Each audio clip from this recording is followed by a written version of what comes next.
जी हाँ, सुनिए तो सही। लेकिन ये हमला, जो नई बात बता रहा हूं, हमला 48 घंटे के भीतर होगा। 24 से 48 घंटे के अंदर अंदर इजराइल का खुद का कहना है कि हम ईरान पर अटैक कर देंगे। दूसरी तरफ इजराइल ने यह भी कहा कि हम ऐसा हमला करेंगे जिससे जंग आगे तो नहीं बढ़ेगी, लेकिन इजराइल के हमले से ईरान का नुकसान बहुत होगा।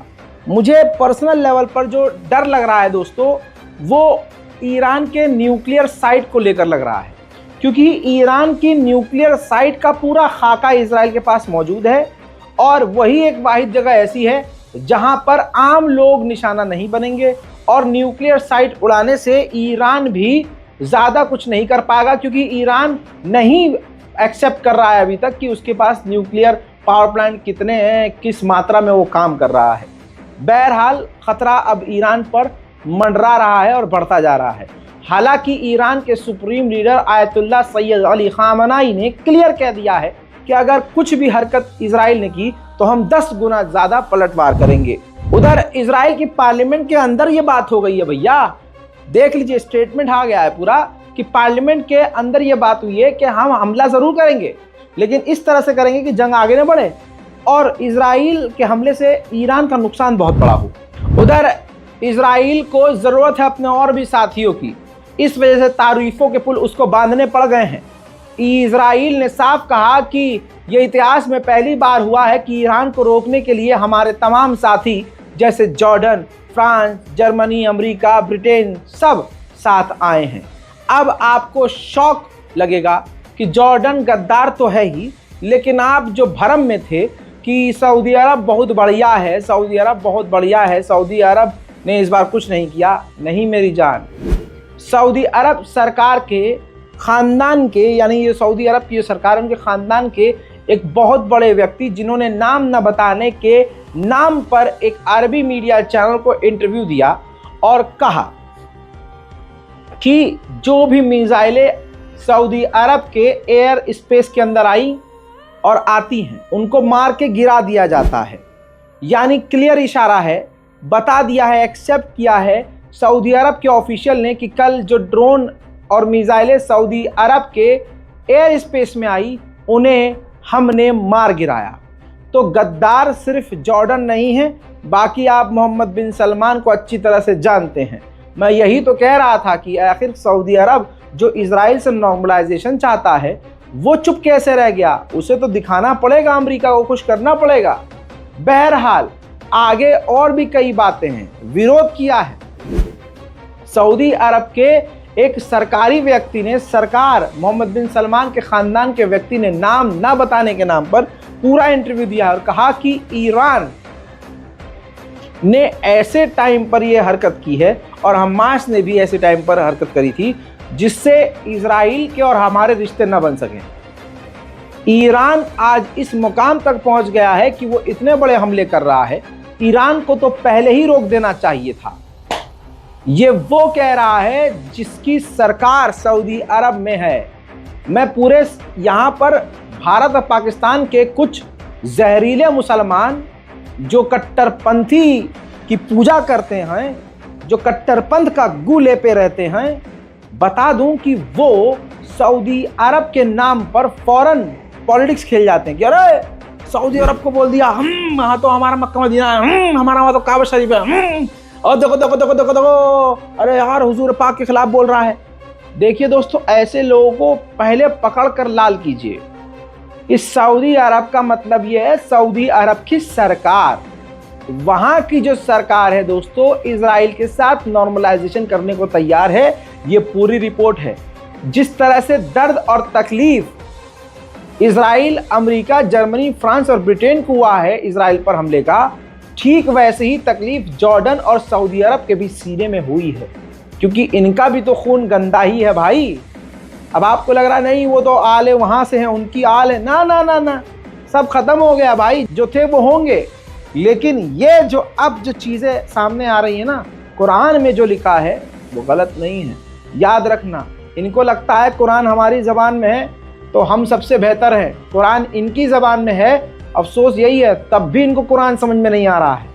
और भारत और पाकिस्तान में ऑडियो क्लिप चल रही है व्हाट्सएप पर। ईरान ने जो हजरात हमला किया है, ये इसलिए किया है ताकि पूरी दुनिया में ईरान का नाम हो सके और दूसरे अरब देश बदनाम हो सकें।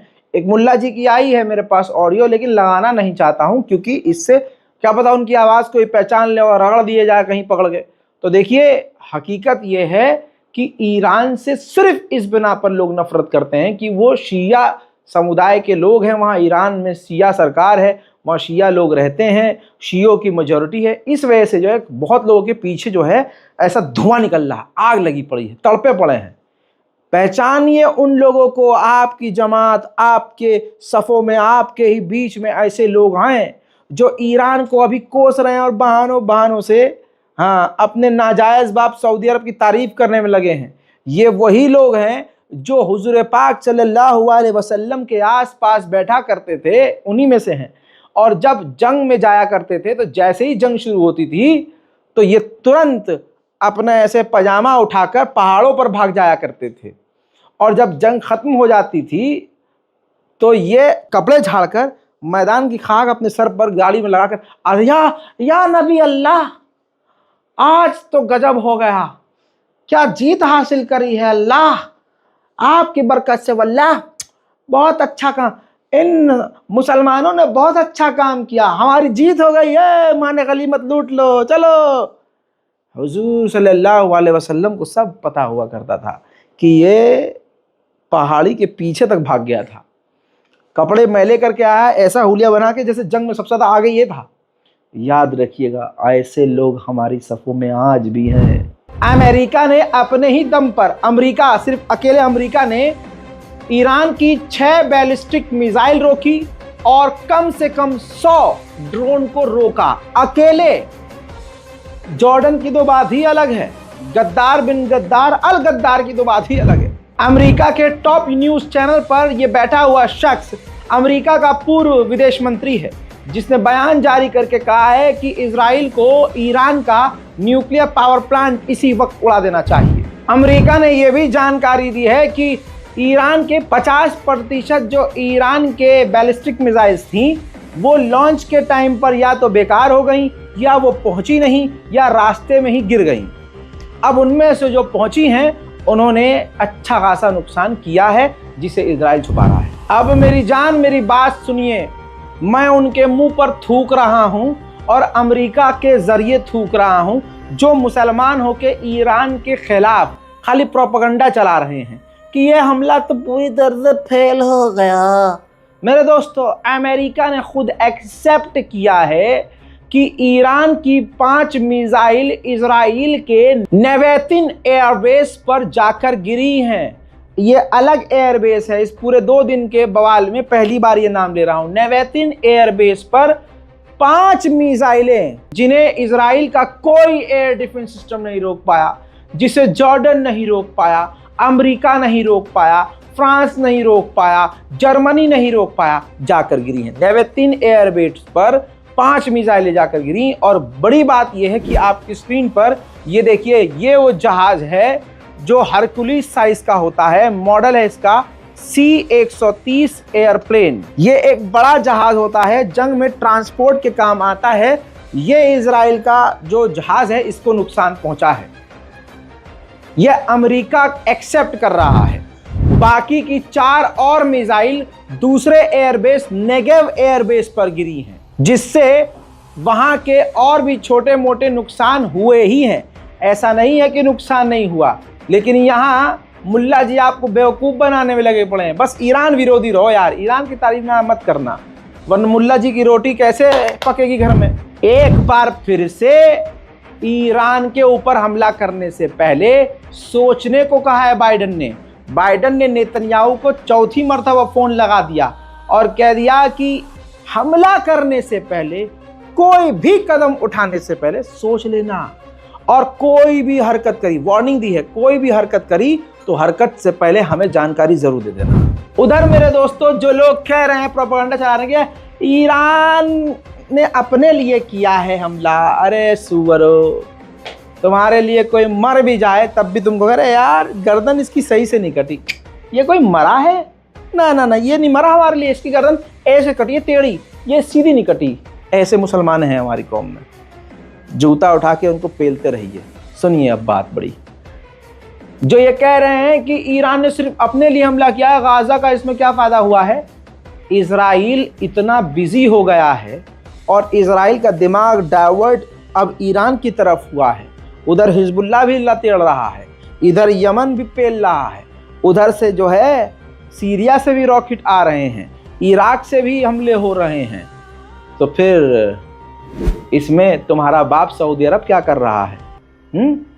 हाँ सही पकड़े हैं, मन में तुम्हारे आया है लेकिन एक्सेप्ट नहीं करो। यहूदी महिलाओं के साथ सिर्फ सो रहा है। सऊदी अरब के जो बड़े बड़े लोग हैं सरकार के, चेक तो करो, यहूदी औरतें घरों में हैं उनकी। बुरा लग रहा है कि अरे यार हमारे यार ददियाल की बात गलत कर रहा है ये आदमी, इसलिए तो बुरा लग रहा है तुम्हें। अब सुनो फायदा क्या हुआ है। गाजा के अंदर रफ़ा पर हमला करने के बिल्कुल तैयारी पे था। सेंट्रल गाजा और दूसरे इलाकों से अपनी सेना को निकालकर इजराइल बिल्कुल आ चुका था रफ़ा पर हमला करने के लिए और रफ़ा पर हमला शुरू कर चुका था। अब इजराइल ने रफ़ा पर हमले को पोस्टपोन कर दिया है, पोस्टपोन कर दिया है कि अभी फिलहाल हम हमला नहीं करेंगे। अब बताइए ईरान के हमले का बेनिफिट हुआ कि नहीं हुआ। वहीं जॉर्डन, फ्रांस और यूके ने अपने अपने देश में मौजूद ईरानी एम्बेसडर को समन किया है और ईरान के हमलों की निंदा की है। जॉर्डन यानी गद्दार बिन गद्दार अल गद्दार हैं, इसको हमने पूरी तरह से एक्सपोज कर दिया। मैंने नंगा किया सबसे पहले इसको कि ये रोक रहा है।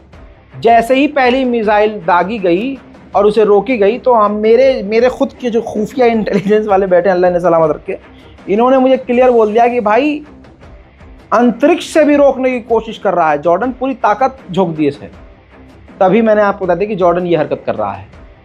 अब पूरी दुनिया में जब जॉर्डन एक्सपोज हो गया और पूरी दुनिया से जब लानत मलामत मिलने लगी तो जॉर्डन के विदेश मंत्री को सफाई देनी पड़ी। जॉर्डन का विदेश मंत्री बोलता है कि हमारे एयर स्पेस में चाहे किसी का भी ड्रोन और हथियार आए, चाहे वो ईरान का हो चाहे इजराइल का, हम मार गिराएंगे। सोचिए कितना प्रेशर बना होगा। इसलिए कहता हूँ लानत भेजते रहिए। सुनिए इसका बयान। नहनु लना सियासा थाबिता, कुल मुसय्यरा औ सारूख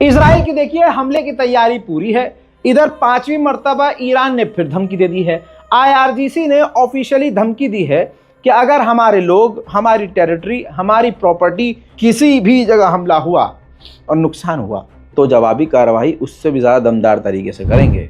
मेरे दोस्तों वहीं सऊदी अरब, जॉर्डन, तुर्की और इजिप्ट के नेताओं से अमेरिका के विदेश मंत्री एंटोनी ब्लिंकन ने फ़ोन पर बात की है। उधर UN के अंदर भी इजराइल ने कह दिया है कि ईरान ने अपनी रेड लाइन को क्रॉस कर दिया है, रेड लाइन को क्रॉस करते हुए बहुत आगे बढ़ चुका है, जिसकी जवाबी कार्रवाई हम जरूर करेंगे। यानी UN के अंदर भी इजराइल ने कह दिया है कि हम हमला करके रहेंगे। उधर ईरान ने एकदम अपने आप को क्लीन चिट दे दी है और जाहिर सी बात है ही वो, उसकी क्या गलती। ईरान ने UN के अंदर ही UN को पानी पिला दिया, कह दिया कि सुनिए मेरी बात, अगर हमारे दमिश्क पर, सीरिया में दफ्तर पर हुए हमले की निंदा UN करता तो पहली बात तो ये हमें हमला करने की जरूरत नहीं पड़ती, और दूसरी बात ये हमारा सेल्फ डिफेंस है भाई।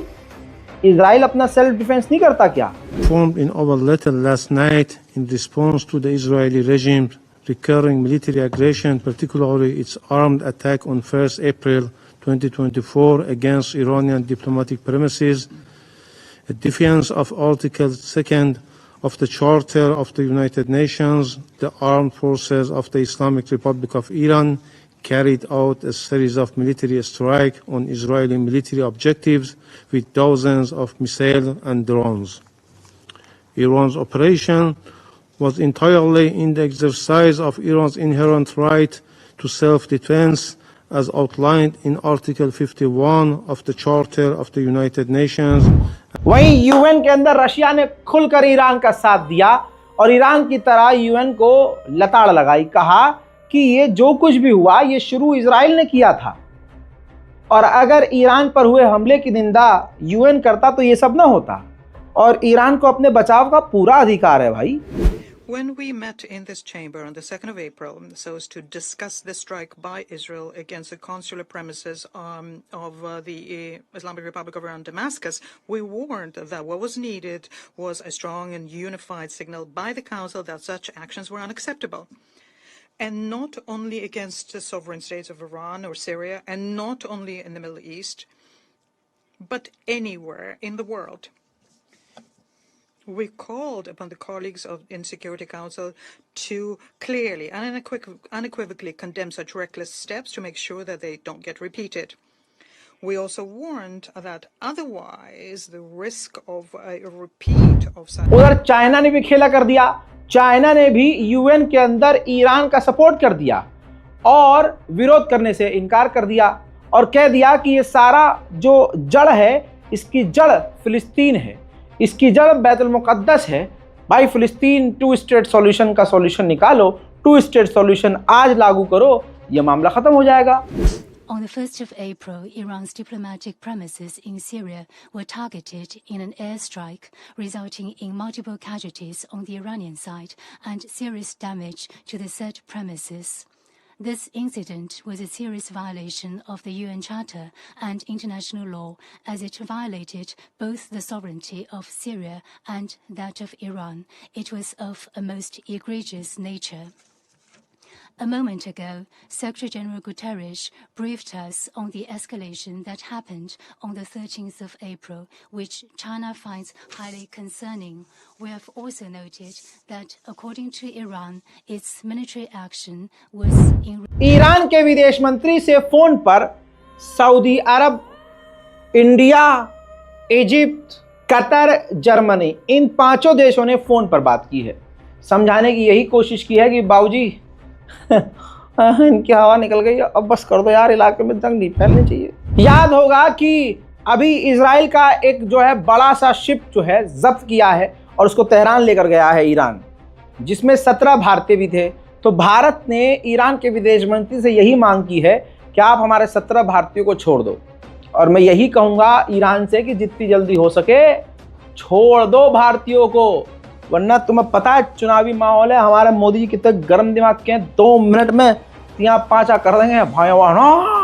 बता, आगे बढ़ते हैं यार। अब सुनिए, मैं अंदर की बता रहा हूं और प्रूफ नहीं दूंगा, अब चैलेंज खेलूंगा, रिस्क लूंगा भाई साहब।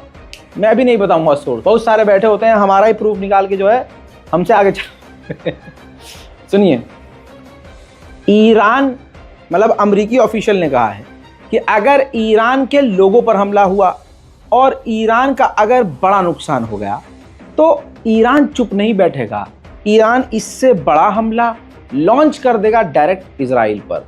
ये अमेरिकी ऑफिशियल ने कहा है। प्रूफ चाहिए, मिल जाएगा प्रूफ, लेकिन कल दूंगा क्योंकि छपेगी ही कल। हमको तो बस पता चल जाता है, सोर्स नहीं बताऊंगा। वहीं आपको बता दूं कि जो ये कह रहे हैं कि इजराइल का नुकसान नहीं हुआ, तो अबे सुनो चिमकांडू, सुनो ध्यान से सुनो। इतना नुकसान हुआ है कि अमेरिका के राष्ट्रपति बाइडेन ने अपने कांग्रेस की टीम से कह दिया है कि जितनी जल्दी हो सके इजराइल को हथियार और फंड मुहैया करवा दो, अप्रूव कर दो भाई जल्दी। अब खुद ही कसम खा के बताइए, इतनी गहरी डिटेल में जाकर कोई आपको अपडेट दे रहा है? सीधी बात, नहीं दे रहा है, क्योंकि सोर्स उनका वहां है ही नहीं, हमारे वहीं बैठे हैं सोर्स। तो रिपोर्ट को शेयर कीजिए और ज़्यादा से ज़्यादा अपने उम्मते मुस्लिमा से कहिए कि भाई ये भी एक चैनल है, ये अवार्ड लेने वाले शो में नहीं जाते हैं, इनका नाम रज़ा है, ये भीड़ भाड़ में किसी फंक्शन में जाके बकायती नहीं मारते हैं, हम मसनद पे जाकर बैठते नहीं, हम फंक्शन में जाकर चीफ गेस्ट नहीं बनते हैं बहुत सारे नए नए तथाकथित पत्रकार जो हैं, जो पीछे जो है 10 अवार्ड लगाकर बैठते हैं, अगर फोटो खींचते हैं उनको आपको लगता है जाओ कितना बड़ा, ये जो बोलेगा सही बोलेगा, और होता कुछ नहीं है उनके पास, सिर्फ प्रोपेगेंडा और एक वही चल रहा, मतलब एक इमेज वॉर चल रही है, खबर कम काम कम, सिर्फ दिखावा ज़्यादा। तो कम समय में बड़ी से बड़ी खबर आसान और बहुत सिंपल भाषा में, ताकि गांव के बुजुर्ग को और विदेश रहने वाले भारतीय और पाकिस्तानी